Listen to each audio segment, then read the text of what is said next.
My sons scheduled a family dinner at the most exclusive restaurant in the city, but when I arrived, there was no seat reserved for me.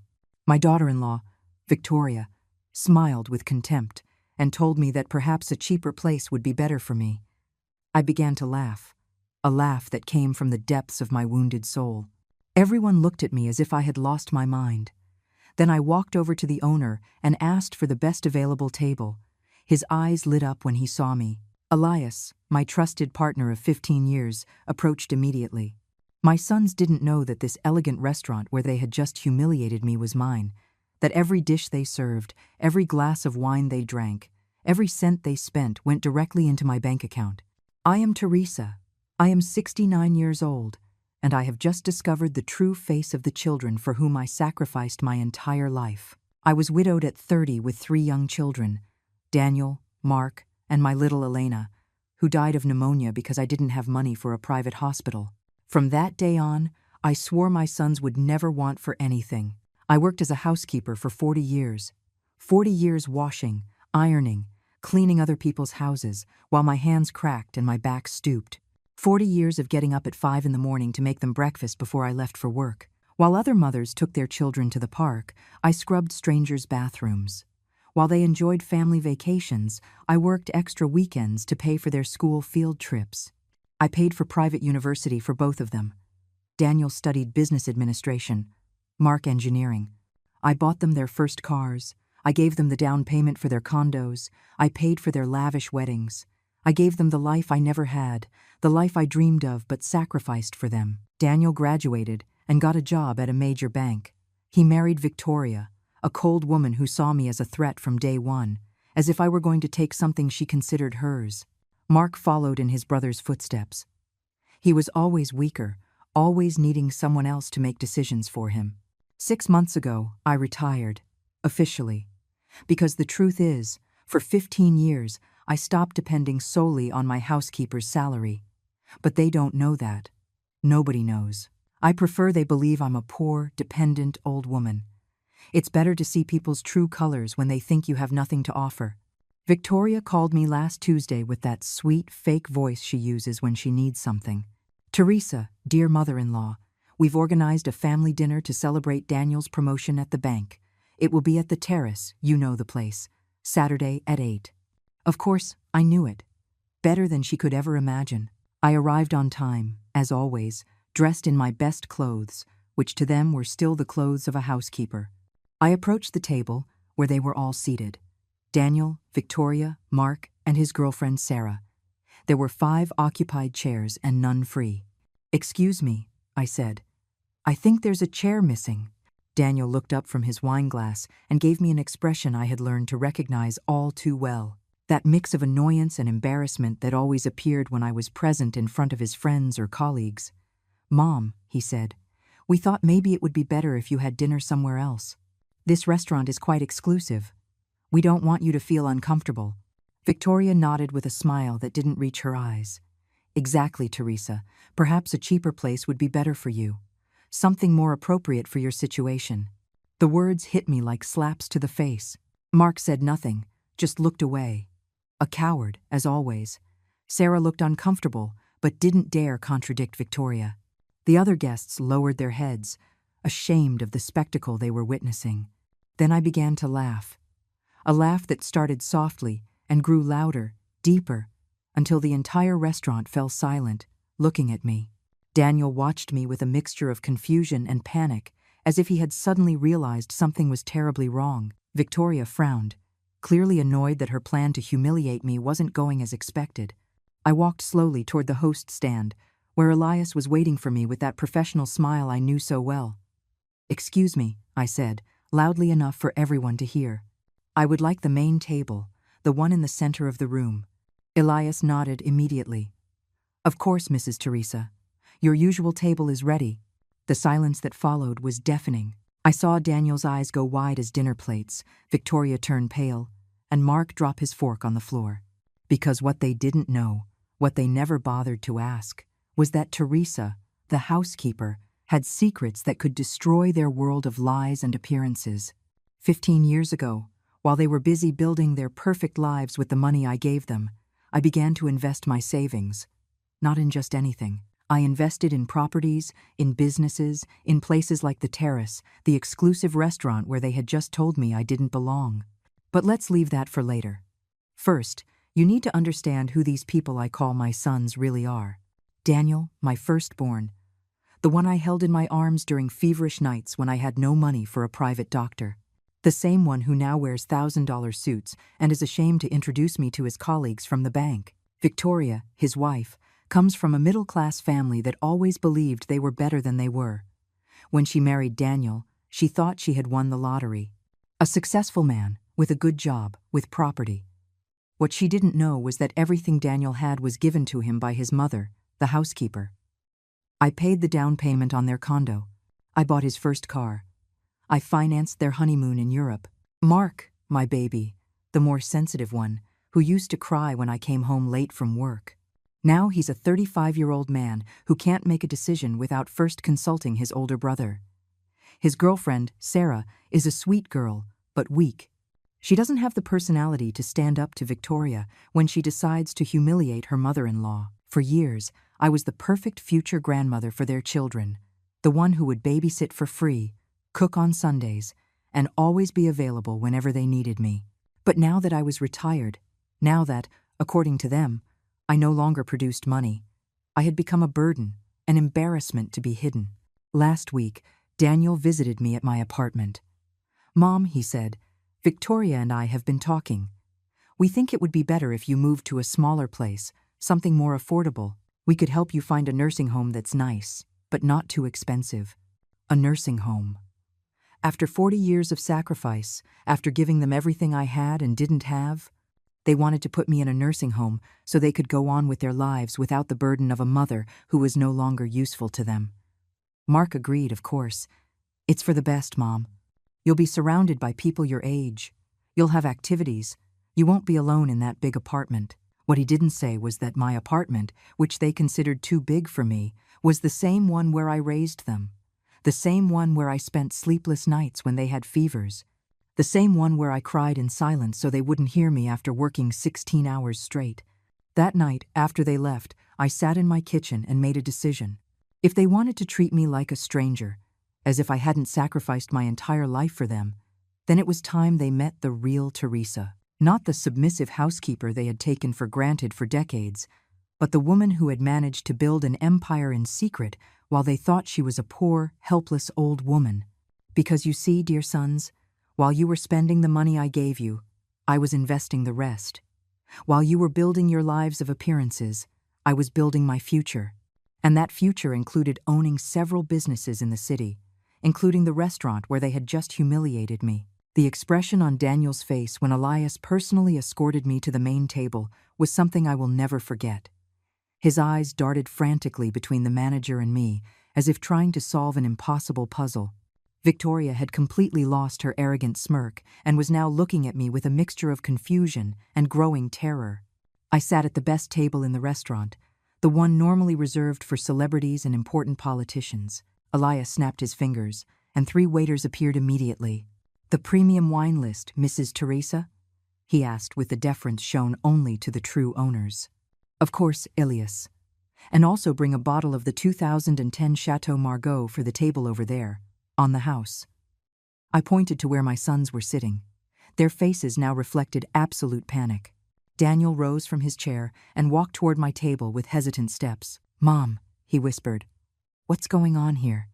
How do they know you so well? Why are they treating you like I'm the owner?" I completed his sentence with a serene smile. "Because I am, Daniel. I have been the majority partner of the Terrace for 15 years. Every time you've come here to celebrate your promotions, your anniversaries, your professional achievements, you've been spending money in my restaurant. Every bottle of wine you've drunk, every gourmet dish you've tasted, has gone straight into my bank account." Daniel's face completely fell. "That's impossible," he stammered. You clean houses for a living. You don't have the money for something like this." "Ah, my dear son," I replied, "there is your first mistake. Assuming that because I cleaned other people's houses, I was poor. Assuming that because I sacrificed for you, I was stupid. Victoria staggered over, clearly in shock. But, Teresa, how is it possible that you have the money to buy a restaurant like this? Where did you get so much money? Her voice had lost all its previous arrogance and now sounded small, frightened. It's very simple, my dear daughter-in-law. While you were spending the money I gave your husband, I was saving every spare cent. While you were living your lives of luxury, thinking it was your natural right, I was investing in properties, in businesses, in the future you thought I didn't have. But this doesn't end here. Oh no, this is just the beginning. Because you see, for all these years I haven't just been a housekeeper. I've been a silent observer. I've seen how you treat me when you think you need something from me, and how you treat me when you think I'm of no use to you. 3 months ago, I lost my office cleaning job because the company went bankrupt. I didn't tell you anything because I wanted to see what your natural reaction would be. I wanted to see if you would offer help, if you would worry about my well-being, if you would at least ask how I was surviving.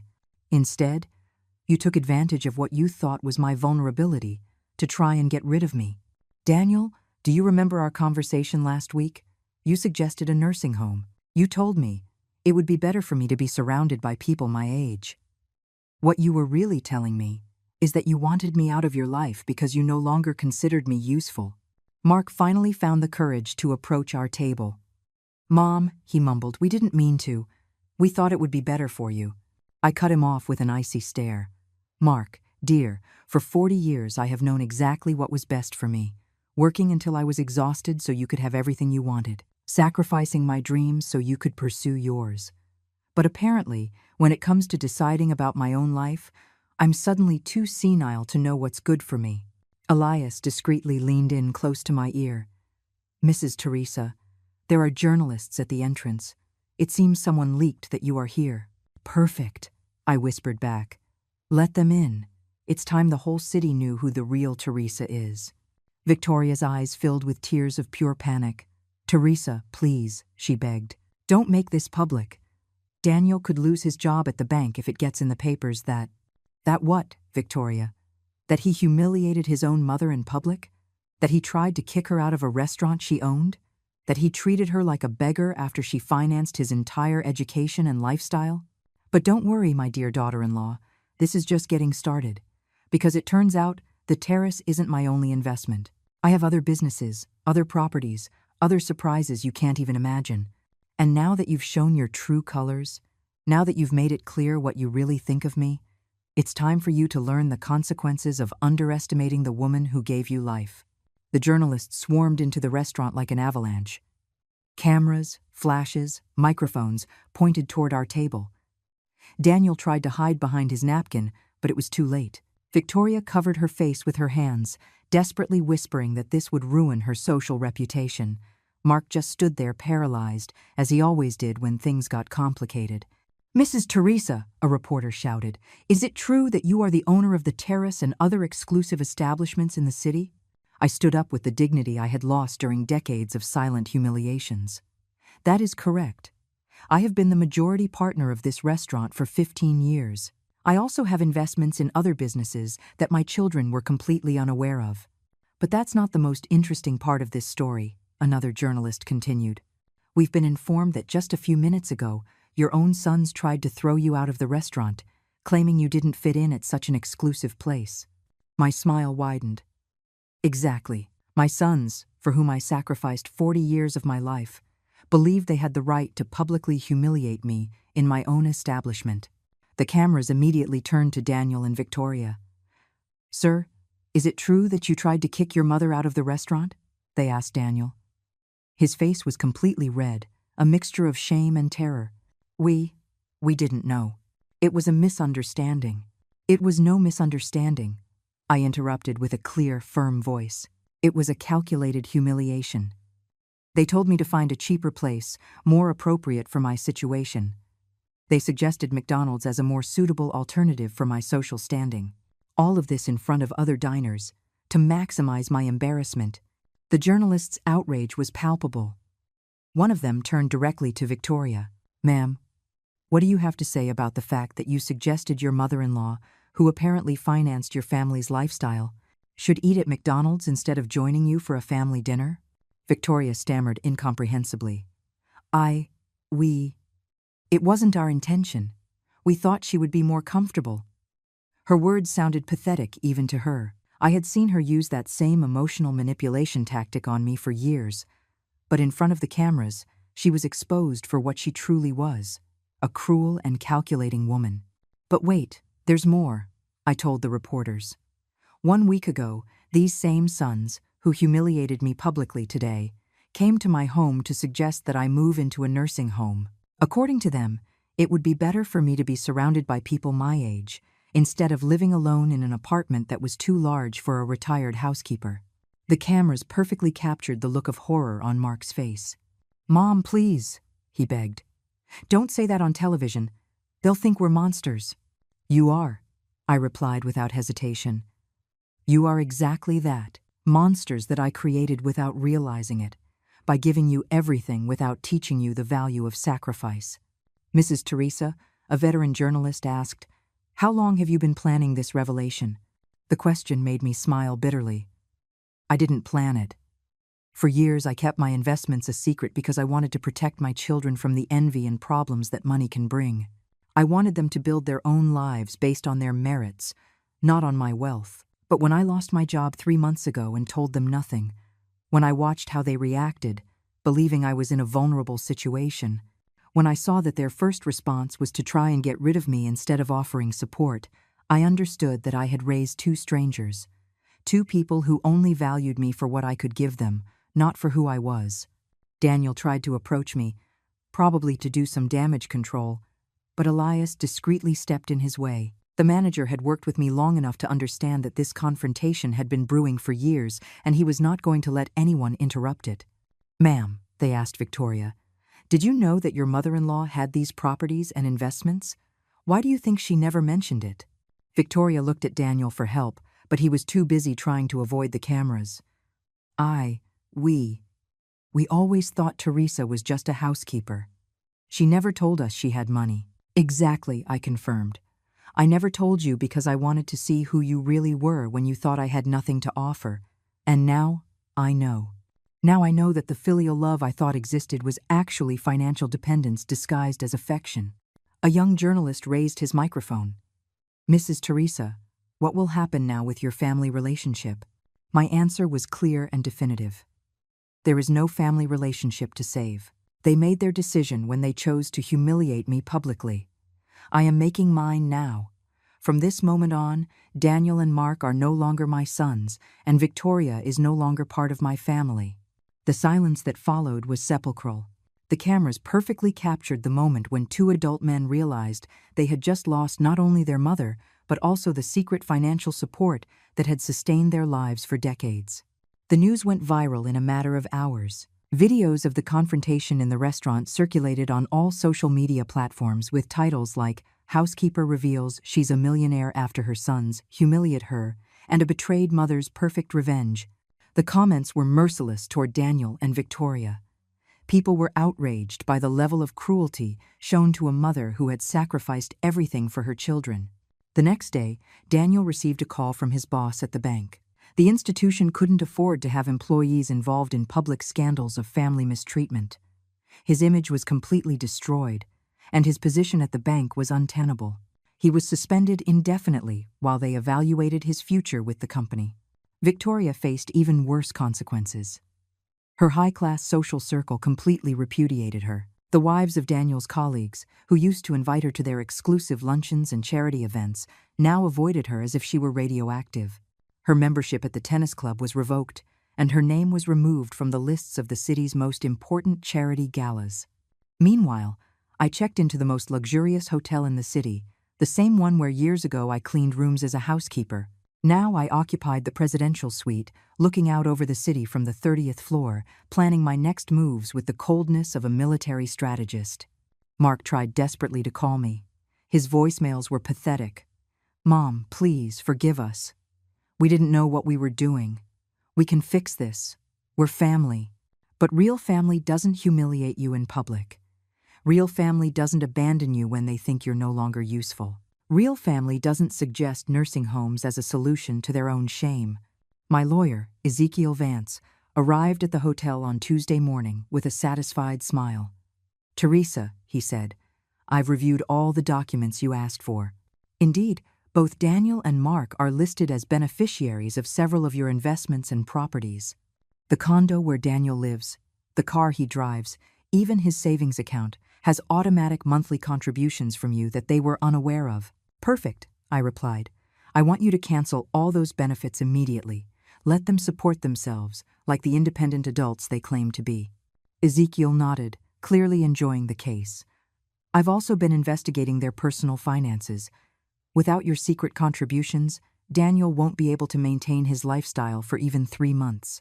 The condo where he lives is in your name. Technically, he's just a tenant without a lease." That same afternoon, Victoria showed up at the hotel begging for an audience. I received her in the lobby, in public, so she couldn't make a dramatic scene. "Teresa, please," she pleaded, tears in her eyes. "You have to understand our position. Daniel is going to lose his job. We'll have nowhere to live if you take the condo. We have debts, commitments." "How interesting," I replied with glacial calm. "Now you worry about the financial consequences. When I lost my job 3 months ago, your first concern was how to get rid of me, not how to help me. When you thought I had no money, your reaction was public humiliation. Now that you know I do have resources, you come with crocodile tears." Daniel appeared behind her, clearly defeated. "Mom," he muttered, "I know we made terrible mistakes. But we're your blood. We're your sons. You can't destroy our lives like this." My laughter echoed through the hotel lobby. "Destroy your lives." Interesting choice of words. I'm not destroying anything. I am simply withdrawing the support you took for granted. You decided that Teresa, the housekeeper, didn't deserve a seat at your table. Perfect. Now you will discover what life is like without Teresa, the investor, maintaining your luxuries from the shadows. You will learn to live on your own resources, just as I did for 40 years when I supported you. Victoria tried one last desperate tactic. "Teresa, if you do this, if you take everything from us, you'll suffer too. People will think you're a cruel mother who abandons her children." My smile grew even colder. "My dear Victoria, the people already know exactly who abandoned whom. The videos are all over social media. The entire world saw how you tried to kick me out of my own restaurant." That night, from my suite, I called Elias to coordinate the next steps. The media wanted exclusive interviews. Television producers were offering documentaries about my story. Magazine editors wanted articles about how I built my empire in secret while working as a housekeeper. But I had more ambitious plans. It wasn't just about revenge. It was about rebuilding my life without the emotional leeches that had been draining my energy for decades. It was about proving that a 69-year-old woman could start over and be more powerful than ever. The next day, the next phase of my plan would begin. Daniel and Mark were about to find out that underestimating their mother had been the costliest mistake of their lives. The digital war began when Daniel and Victoria decided to create their own narrative on social media. Desperate to save their reputations, they posted a tearful video on Instagram presenting themselves as victims of a vengeful and manipulative mother. Daniel talked about how I had kept my wealth a secret to control them psychologically, while Victoria sobbed about how a real mother would never abandon her children over a simple misunderstanding. The video accumulated thousands of views in a few hours, but not with the reaction they expected. The comments were brutal. People vividly remembered the images of them kicking me out of the restaurant, suggesting McDonald's as a more appropriate alternative for my social class. Their attempts at victimhood only worsened their public image. But I had something they didn't know existed. For years, every time they came to visit me at my apartment, every time they made disparaging comments about my work or my lifestyle, I had recorded our conversations. Not out of malice, but because my memory wasn't what it used to be, and I wanted to remember the important things my sons told me. I never imagined those recordings would become my most powerful weapon. Ezekiel helped me create my own YouTube channel. At 69 years old, I became an influencer out of necessity. My first video was titled "The Truth Behind the Crocodile Tears." I published it on a Thursday night, and by Friday morning, it had 500,000 views.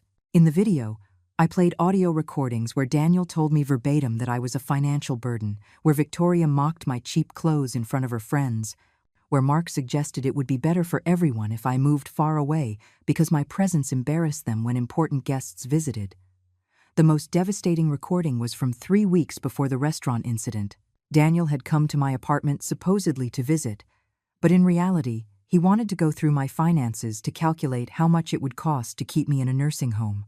In the audio, you could clearly hear him rummaging through my drawers looking for bank statements, while commenting that people my age often develop dementia, and it was important for the family to control their resources before they squandered them. The public's reaction was immediate and devastating for my sons. Justice for Teresa became a global trending topic.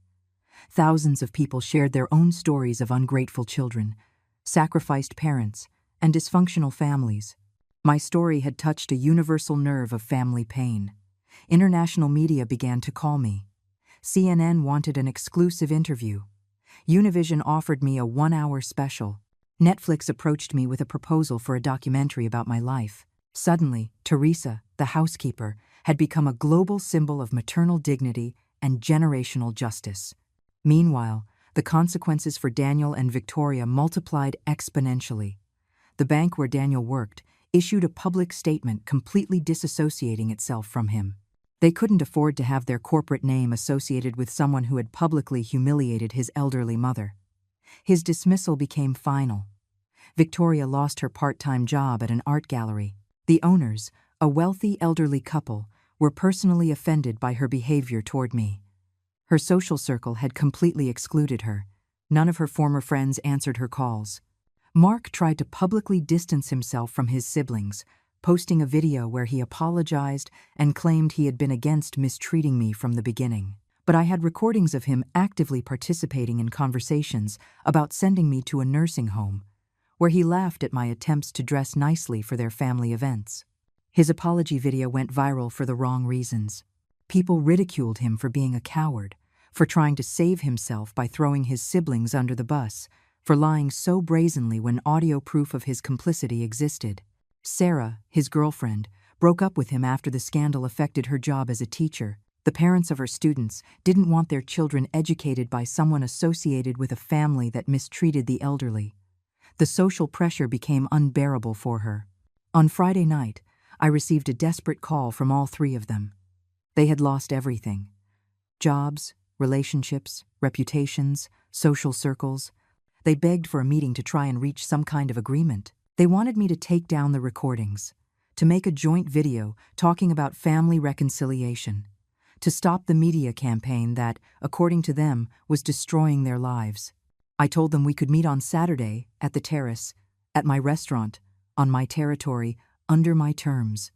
Not to reconcile, but for them to listen to the conditions under which we could coexist on the same planet without me continuing to publicly expose every one of their misdeeds. They arrived on time, physically and emotionally shattered.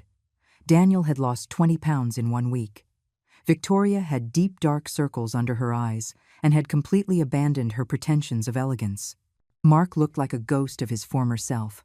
They sat across from me at the same table where, 1 week earlier, they had tried to humiliate me. The irony was delicious. Now they were the ones who didn't fit in at this exclusive place. Now they were the ones who looked out of place, uncomfortable, defeated. They had one last chance at redemption. But the conditions were going to be very specific, very humiliating, and completely non-negotiable. I looked at them sitting across from me like scolded puppies and felt a strange mixture of power and sadness. These were the babies I had held in my arms, the children I had read bedtime stories to, the teenagers for whom I had worked double shifts to pay for their whims. Now they were strangers, begging for mercy from the woman they had tried to destroy. "All right," I said in a serene voice. "You are going to listen to my conditions without interrupting. First, you will make a public apology video where you specifically acknowledge each of your actions. No generalities, no euphemisms. You will say exactly how you treated me, why it was wrong, and why you deserve the consequences you are facing." Daniel opened his mouth to protest, but I stopped him with a look. "Second, you will pay back every cent I have invested in your lives over the last 20 years. The condo, the cars, the weddings, the universities, the vacations, everything. My lawyer has already calculated the total sum with interest: $800,000. Victoria's face completely fell. Teresa, that's impossible, she whispered. We don't have that kind of money. Of course you don't, I replied, because you never learned how to earn it. You lived like parasites on my sacrifice for decades. Third, you will work to pay me back that debt. I have several businesses that need cleaning, maintenance, and kitchen staff. You will start from the bottom, as employees, earning minimum wage. Mark finally found his voice. Mom, you can't force us to work as housekeepers? I completed his sentence. Like what I was for 40 years to support you. Exactly that. You are going to learn what it means to get up at 5 in the morning, to work until your hands ache, to come home with no energy for anything else. Fourth, I continued, you will live in the same type of building where I lived when I was raising you. Small apartments, working-class neighborhoods, public transportation. You will experience the exact living conditions I had while you enjoyed luxuries paid for with my sweat. Victoria began to cry uncontrollably. This is pure revenge, she sobbed. This is cruelty. No, my dear, I replied. This is justice. Revenge would have been leaving you on the street with no chance to redeem yourselves. I am giving you the possibility to earn my forgiveness, but you are going to do it the hard way. Fifth, you will attend mandatory family therapy, not to reconcile immediately, but so you can understand the depth of the damage you caused. Sixth, you will do community service in nursing homes. You will care for people my age who have been abandoned by their families, so that you understand exactly what you wanted to turn me into. Daniel tried to negotiate. Mom, let's be reasonable. We can't meet all these conditions. It's too extreme. My laugh echoed through the restaurant. Extreme was suggesting McDonald's when I arrived for a family dinner. Extreme was planning to put me in a nursing home without consulting me. Extreme was publicly humiliating me in my own restaurant. Seventh, I continued relentlessly. You will sign legal documents renouncing any right to my assets when I die. You will not inherit a single cent. My fortune will go to charitable organizations that actually help working mothers and abandoned seniors. The silence that followed was absolute. The three of them looked at each other, mentally calculating if they had any options left. They were right to be terrified. Without my secret financial support, without jobs, without social circles, they faced total ruin. Eighth, if any of you tries to manipulate this situation, leak information to the media to play the victim, or break any of these conditions, I will publish the rest of the recordings I have. And believe me, there is enough material to keep this scandal alive for years. Victoria looked up with desperate eyes. How long would we have to do all this? Until I consider that you have learned your lesson, I replied. It could be months. It could be years. It's up to you to prove to me that you have truly changed, not just that you are feigning remorse out of desperation. Ninth, you will move out immediately, this very week. Ezekiel already has the rental agreements ready for your new apartments. They are modest but decent places, similar to where I lived when you were children. You will learn to live on a tight budget, to value every dollar you earn. 10th and last, you will work 6 days a week in my businesses, under the supervision of managers who report directly to me. You will not receive special treatment for being my children. In fact, you will be evaluated more strictly than any other employee. Mark asked in a broken voice. And if we do all this, will you really forgive us? Can we be a family again? I looked at him intently before answering. I don't know, Mark. Forgiveness cannot be guaranteed. It is earned day by day, with consistent actions, with real humility, with profound changes in character. You destroyed something that took decades to build. Rebuilding it, if it's even possible, will take a very long time. Daniel asked what they were all thinking, and if we refused to accept these conditions. My smile was icy. Then the media campaign continues. I publish the rest of the recordings, the videos of you mocking my clothes, laughing at my attempts to fit into your social world, planning how to get rid of me. Believe me, I have enough material to keep this scandal alive for years. The three of them looked at each other again. They had no choice, and they knew it. It was either accept my conditions or face total ruin with no possibility of redemption. After 2 hours of tense silence, Daniel was the first to speak. We accept, he muttered, his voice cracking. We accept all your conditions. Victoria and Mark nodded, defeated, They had no alternative. It was this or total ruin. Ezekiel, who had been waiting at a nearby table, approached with the contracts already prepared. Every clause was detailed, every condition legally specified. There would be no room for misunderstandings or later manipulations. They signed with trembling hands, sealing their fate for the next few years. On Monday morning, their new life began. Daniel was assigned to the cleaning crew at my corporate offices. The man who a week earlier wore $1,000 suits now wore a blue uniform and carried cleaning supplies. His former colleagues from the bank saw him mopping the lobby floors, and the humiliation in his eyes was visible from across the street. Victoria was sent to work in the kitchen of the Terrace, the very restaurant where she had humiliated me. She started by washing dishes, peeling vegetables, cleaning grease from the grills.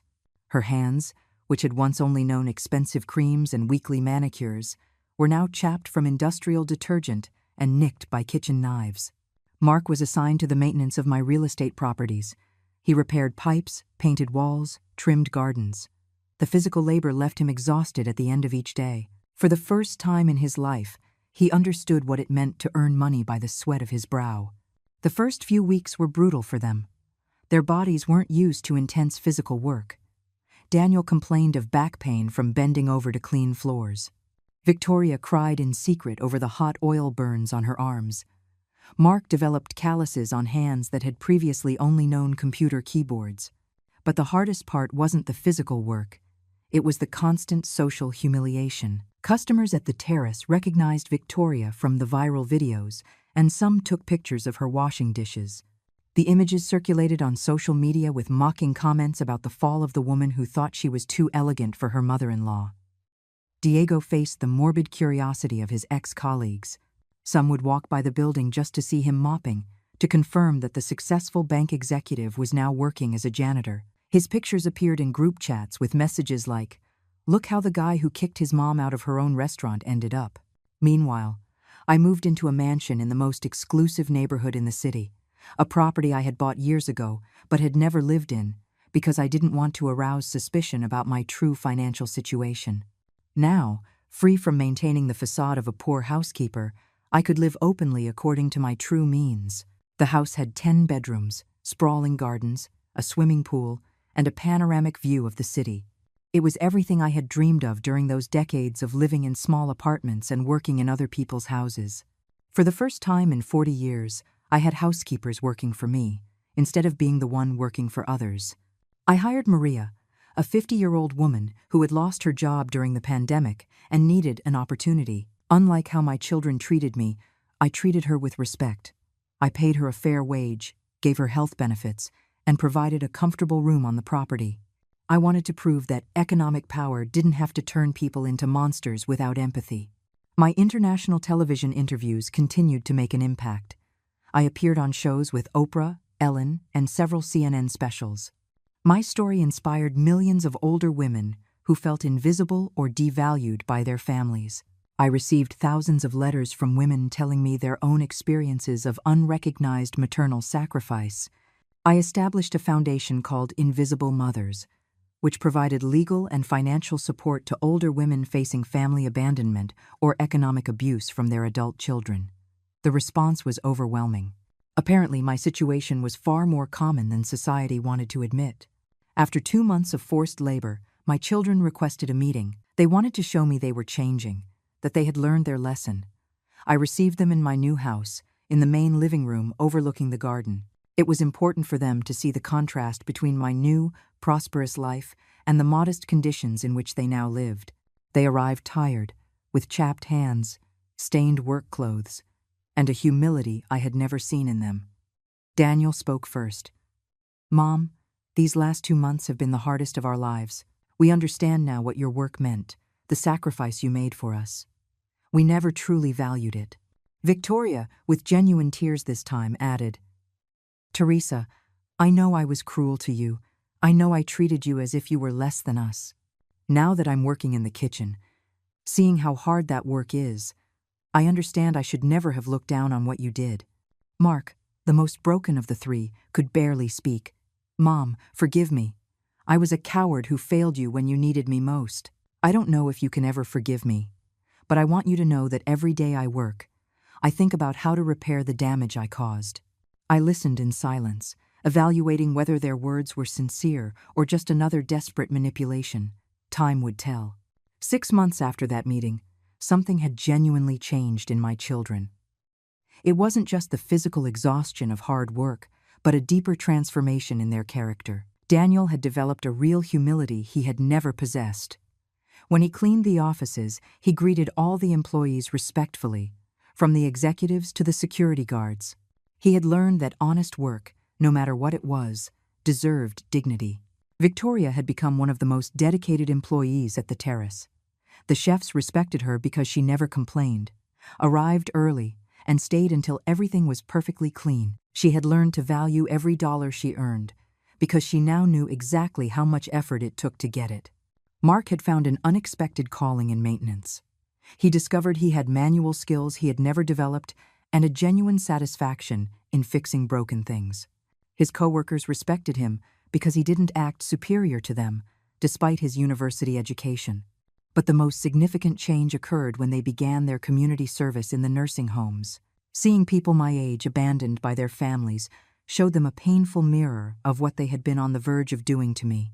Daniel told me, with tears in his eyes, about a 70-year-old man who waited for visits that never came, about a woman who kept photos of children who hadn't called her in years. One Sunday afternoon, I received an unexpected call from the director of the nursing home where they volunteered. "Mrs. Teresa," she said, "I have to tell you something extraordinary. Your children have informally adopted several of our residents. Daniel comes on weekends to play chess with Mr. Isaiah, who hasn't had a visitor in 3 years. Victoria teaches cooking to Mrs. Stella, who was very depressed. Mark fixes residents' personal belongings without anyone asking him to." That information moved me more than I expected. This wasn't an act to impress me. They thought I would never find out. It was a genuine change born from their direct experience with the abandonment of the elderly. 8 months after the restaurant incident, I decided to do something I hadn't planned. I invited them to dinner at my new house. Not at the terrace, not on neutral ground, but in my home. When they arrived, I immediately noticed how they had changed physically. They were thinner, but stronger. Their skin was weathered from outdoor work, their hands calloused but confident. Maria prepared a simple but delicious dinner. During the meal, we talked like we hadn't in years. They told me about their jobs, about the people they had met, about the lessons they had learned. There were no pretenses, no lies, no attempts at manipulation. It was a real conversation between real people. Daniel asked for my forgiveness again, but this time it was different.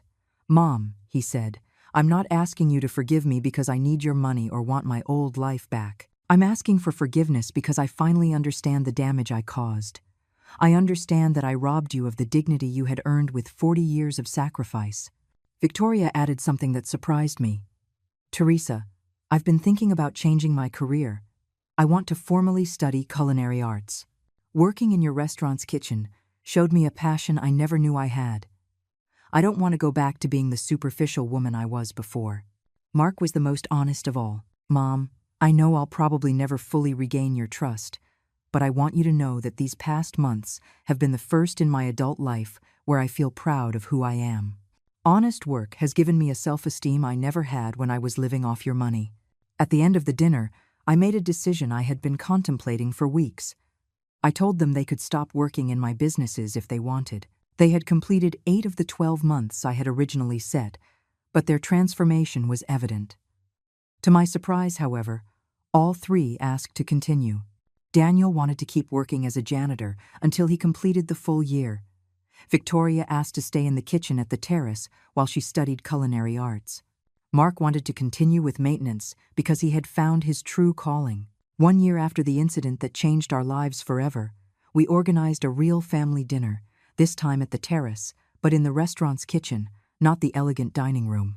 Victoria cooked for us, Mark had repaired the table where we ate, and Daniel had cleaned every surface until it shone. It wasn't a complete, magical reconciliation. Deep wounds take time to heal completely. But it was a genuine start. For the first time in decades, I was having dinner with people who valued me for who I was, not for what I could give them. That night, As I drove back to my mansion, I reflected on the year that had passed. I had lost children who were actually strangers, but I had found real people worth knowing. I had lost emotional parasites, but I had gained a family that had earned the right to exist. I didn't regret raising them. I only regretted not understanding sooner that kindness should never be practiced at the cost of self-respect. That real maternal love sometimes requires teaching painful lessons to create decent human beings. At 70 years old, I had learned that it's never too late to demand the respect you deserve. 5 years have passed since that night that changed the course of our lives forever. Today, as I write these lines from my study overlooking the garden I love so much, I can say with certainty that the most difficult decision of my life also turned out to be the most liberating. Daniel never returned to the world of banking. After completing his year of work as a janitor, he decided to study hotel management and now manages 2 of my smaller properties, not because I gave them to him, but because he earned them, working his way up from the bottom, learning every aspect of the business. His employees respect him because he knows exactly what every job he asks them to do entails. He and Victoria divorced 2 years ago, not out of spite, but because they had both changed so much they were no longer compatible. She had found her passion in the culinary arts, and he had discovered that he valued simplicity over social appearances. It was an amicable separation between 2 people who had grown in different directions. Victoria graduated as a professional chef and is now the executive chef at the Terrace. Her transformation has been the most dramatic of all. The woman who once mocked my clothes now proudly wears her kitchen uniform, stained with sweat and honest work. Her dishes have won national recognition, and several top restaurants have offered her better-paying positions, but she prefers to stay where she learned the true value of work. She married one of the restaurant's suppliers, a simple man who appreciates her dedication and her story of redemption. They have a little girl, Hope, who is my first real granddaughter, not because she's the first biologically, but because she's the first to be born into a family that understands the value of genuine relationships. Mark found his soulmate in community service. He met a social worker named Carmen at one of the nursing homes where he volunteered. They married a year ago in a simple ceremony filled with true love. Together, they opened a maintenance company that specializes in adapting homes for the elderly. Their work gives them purpose and allows them to earn enough to live comfortably. I have 3 more grandchildren now, Mark and Carmen's twin 2-year-olds, who fill my house with laughter on Sundays when they come for lunch. Seeing Mark as a father has shown me the man he always could have been, but that circumstances never allowed him to become. My Invisible Mothers Foundation has expanded internationally. We have offices in 12 countries and have helped over 10,000 older women reclaim their dignity and their rights.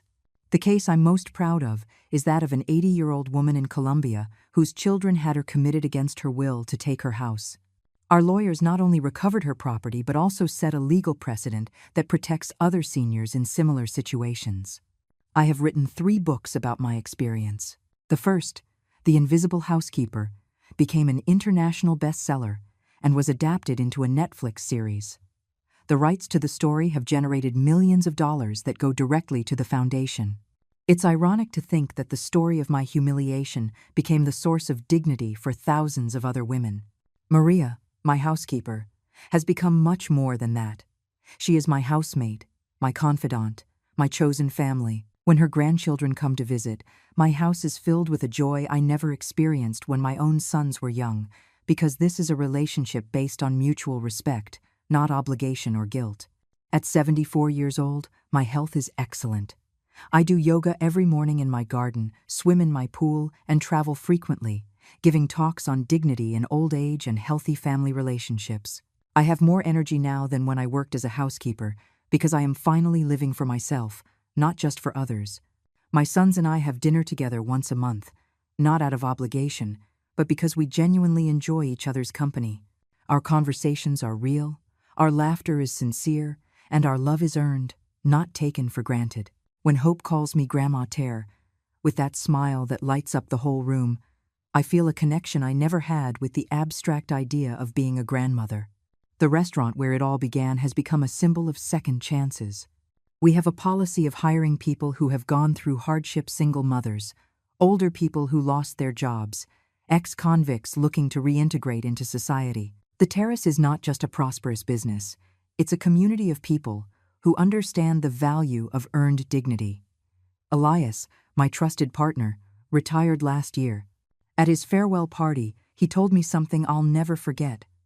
Teresa, in 15 years of working with you, I never saw the poor housekeeper you pretended to be. I always saw the intelligent businesswoman you truly were. I was just waiting for you to see her one day, too. I have completely forgiven my sons, but not because I have forgotten what happened. I have forgiven them because they chose to change, because they worked to earn that forgiveness, because they became people who deserve my love and respect. Forgiveness was not a free gift. It was the result of years of genuine effort on their part. My lawyers have suggested I amend my will to include my sons again. I have decided to leave them a portion of my fortune, but the majority will still go to the foundation.